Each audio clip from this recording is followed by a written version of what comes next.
ఇది భయంకరమైనటువంటి భయాందోళనకు గురి చేసినటువంటి వార్త. ఆర్డీఎస్కు ఎసరు, కర్ణాటక ప్రాజెక్టులకు గుట్టుగా రేవంత్ రెడ్డి సర్కార్. ఎన్ఓసి. తెలంగాణ బిడ్డలారా, 4 కోట్ల ప్రజలారా, ఒక్కసారి ఆలోచించండి. 60 ఏళ్ళు తనలాడాం, 60 ఏళ్ళు పోరాడాం, ఎన్నో జీవితాలను మనం బలిగా ఇచ్చుకున్నాం, కరువుతో చచ్చిపోయాం, అంటే కలహాలతో చచ్చిపోయాం. తప్పని పరిస్థితుల్లో సీమాంధ్రుల పాలనలో నిర్లక్ష్యానికి గురయ్యి నీళ్ళ దోపిడీ, నిధుల దోపిడీకి, నియమాల దోపిడీకి, అంటే ఆత్మగౌరవం విషయంలో దోపిడీ జరిగి అవమానాలు జరిగితే మన నిధుల కోసం, మన నీళ్ళ కోసం, మన నియామకాల కోసం తెలంగాణ తెచ్చుకుంటే, మనం పాలించుకుంటే లేనిపోని అపోహలతోటి, లేనిపోని కళ్ళబొల్లి కబుర్లతోటి ఏదో మార్పు కొనుక్కొని ఎవరి చేతుల్లో పెడితే ఆయన రిమోట్ కంట్రోల్ అమరావతిలోనో ఫిలిం సిటీలోనూ ఉండిపోయి ఇప్పటికి కూడా చంద్రబాబు నాయుడు గారి బానిసలా పనిచేస్తూ చంద్రబాబు నాయుడు లేదా ఆంధ్రులకు ప్రయోజనం చేసే కార్యక్రమాలే చేస్తున్నారు. నిన్నగాక మనం చూసాం 817 మంది ఆంధ్ర ఉద్యోగులను తెలంగాణ తీసుకొచ్చేటువంటి పథకం వేశారు. క్లియరెన్స్ కోసం అప్లికేషన్ పెట్టి వెయిటింగ్ లిస్టులో ఉన్నారు, తీసుకోవడానికి సిద్ధంగా ఉన్నారు. మన వాళ్ళకి జీతాలు గతి లేకుండా అక్కడ నుంచి వాళ్ళు ఎందుకు తెచ్చుకుంటున్నారు అనేది ఇక్కడ సమస్య. తరిమేశాం, పంపించేశాం, వాళ్ళ భాగం వాళ్ళకి ఇచ్చేసాం. అయినా మళ్ళీ ఉద్యోగులు మేము అక్కడ చేయలేము, మేము ఇక్కడికే వస్తామని చెప్పి ఎందుకు వస్తున్నారు అర్థం చేసుకోవాలి. అట్లాంటి వాళ్ళు ఎందుకు అనుమతిస్తున్నారు మీరు? మనం తెచ్చుకుందేమిటి? అట్లాంటి పాలకులు మన పాలకులు కాని వాళ్ళు, మన అధికారులు కాని వాళ్ళు మనకు నిర్ణయాలు సరిగ్గా చేయరని, మనకు పక్షపాతం వహిస్తారని కదా పంపించింది. మళ్ళీ ఎందుకు వస్తున్నారు?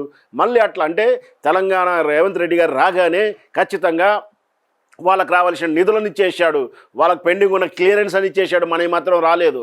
ఇట్లా ఎన్నో వాళ్ళకు అనుకూలమైన ప్రయోజనాలు చేస్తున్నారు. నీళ్ళ కేటాయింపులో, నీట ఒప్పందాల్లో కూడా మనకు తెలియకుండానే, అంటే ఇక్కడ డిపార్ట్మెంట్ వాళ్ళు మెనూలు లేకుండానే అన్నీ కూడా కావలసిన తతంగంతం చేసి పెడుతున్నారు. ఇది మహాప్రమాదం. అలాగే ఇట్లాంటిది కూడా జరిగింది. ఒకటి, తుంగభద్ర వరుస ప్రాజెక్టులు చేపట్టిన కర్ణాటక ప్రభుత్వం ఎవరు? కాంగ్రెస్ ప్రభుత్వం ఉంది. కాంగ్రెస్ సపోర్ట్ చేస్తున్నాడు. కాంగ్రెస్ సపోర్ట్ చేస్తున్నాడు కాదు, ఇక్కడ ఏర్పాటు చేయడం వల్ల ఆంధ్రప్రదేశ్ ప్రయోజనాలు ఏర్పడతాయి కాబట్టి ఆంధ్రాకి అనుకూలంగా చేయాలి. తెలంగాణని మళ్ళీ కరువు కాటకాలకు వెళ్ళిపోతే వాళ్ళు మళ్ళీ మనకు శరణ్ కోరుతారనేటువంటి కుట్ర జరుగుతుందేమో అనుమానం వస్తూ ఉంది. రాజోలి బండకు ఎగువ దిగువన 2 రోడ్డు కమ్ బారాజుల నిర్మాణం, ప్రాజెక్టుకు అడ్డు చెప్పబోమంటూ గుట్టిగా ఎన్ఓసి ఇచ్చిన సర్కారు. ఎన్ఓసి ఇచ్చేశారు. అదే షరతులపై కొడంగల్కు ఎన్ఓసి. ఇప్పటికే భీమా నికర జలాల్లో కోత పెట్టిన కాంగ్రెస్ ప్రభుత్వం. ఇక ఆర్డీఎస్ ఆయకట్టు ప్రశ్నార్థకమే. రాజోలి బండ, ఆర్డీఎస్ అంటే రాజోలి బండది. తెలంగాణకు రేవంత్ రెడ్డి సర్కారు చేస్తున్న మరో జలద్రోహం ఇది. కర్ణాటక నీటి దోపిడీపై కొట్లాడడం వదిలేసి వారికి తెలంగాణ వాటాను హక్కుభుక్తం చేస్తుంది. అధికారంలోకి రాగానే భీమా ఎత్తిపోతల పథకం, నికర జలాల్లో కోత పెట్టిన రేవంత్ సర్కార్ ఇప్పుడు రాజోలి బండ డైవర్షన్ స్కీమ్కు ఎసరు పెట్టింది. ఆర్డీఎస్కి ఆయకట్టుకు ప్రశ్నార్థకం చేసేలా తుంగభద్ర కర్ణాటక నిర్మిస్తున్న 2 బరాజులను ఎన్ఓసి ఇచ్చింది. నేరుడు జూలైలో ఎన్ఓసి జారీ చేయగా ఇప్పటికీ సర్కార్ దాన్ని రహస్యంగా ఉంచింది.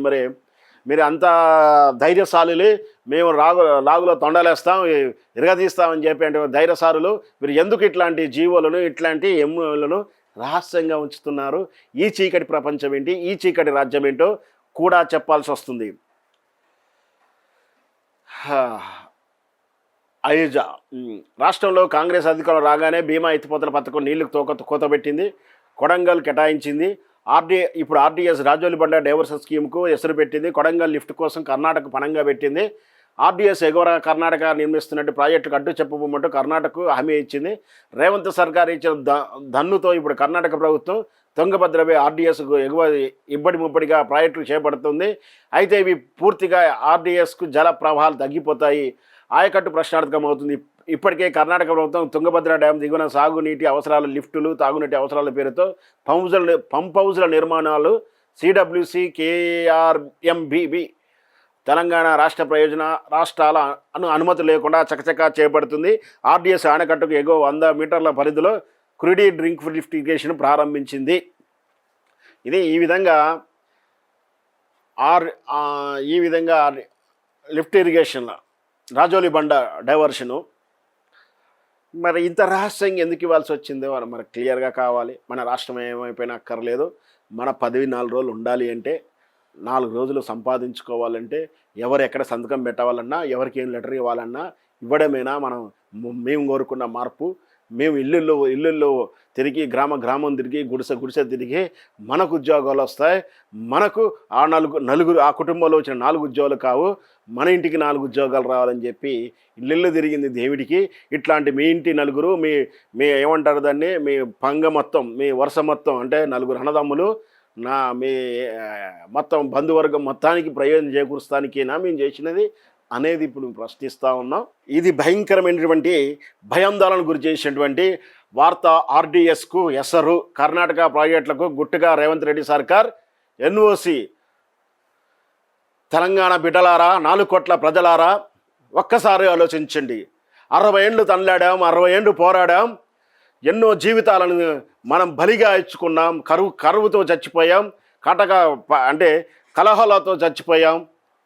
తప్పని పరిస్థితుల్లో సీమాంధ్రుల పాలనలో నిర్లక్ష్యానికి గురయ్యి నీళ్ళ దోపిడీ, నిధుల దోపిడీకి, నియమాల దోపిడీకి, అంటే ఆత్మగౌరవం విషయంలో దోపిడీ జరిగి అవమానాలు జరిగితే మన నిధుల కోసం, మన నీళ్ళ కోసం, మన నియామకాల కోసం తెలంగాణ తెచ్చుకుంటే, మనం పాలించుకుంటే లేనిపోని అపోహలతోటి, లేనిపోని కళ్ళబొల్లి కబుర్లతోటి ఏదో మార్పు కొనుక్కొని ఎవరి చేతుల్లో పెడితే ఆయన రిమోట్ కంట్రోల్ అమరావతిలోనో ఫిలిం సిటీలోనూ ఉండిపోయి ఇప్పటికి కూడా చంద్రబాబు నాయుడు గారి బానిసలా పనిచేస్తూ చంద్రబాబు నాయుడు లేదా ఆంధ్రులకు ప్రయోజనం చేసే కార్యక్రమాలే చేస్తున్నారు.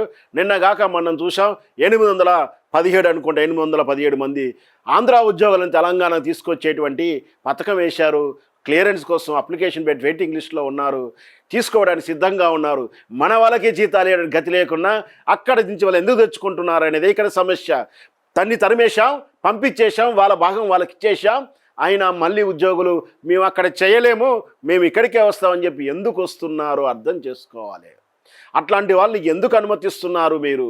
మనం తెచ్చుకుంది ఏమిటి? అట్లాంటి పాలకులు మన పాలకులు కాని వాళ్ళు, మన అధికారం కాని వాళ్ళు మనకు నిర్ణయాలు సరిగ్గా చెయ్యరని, మనకు పక్షపాతం వహిస్తారని కదా పంపించింది. మళ్ళీ ఎందుకు వస్తున్నారు? మళ్ళీ అట్లా అంటే తెలంగాణ రేవంత్ రెడ్డి గారు రాగానే ఖచ్చితంగా వాళ్ళకి రావాల్సిన నిధులను ఇచ్చేసాడు, వాళ్ళకి పెండింగ్ ఉన్న క్లియరెన్స్ అని ఇచ్చేసాడు, మనకి మాత్రం రాలేదు. ఇట్లా ఎన్నో వాళ్ళకు అనుకూలమైన ప్రయోజనాలు చేస్తున్నారు. నీళ్ళ కేటాయింపులు, నీట ఒప్పందాల్లో కూడా మనకు తెలియకుండానే, అంటే ఇక్కడ డిపార్ట్మెంట్ వాళ్ళు ఎమ్మెలు లేదు, మెనువులు లేకుండానే అన్నీ కూడా కావలసిన తతంగంతం చేసి పెడుతున్నారు.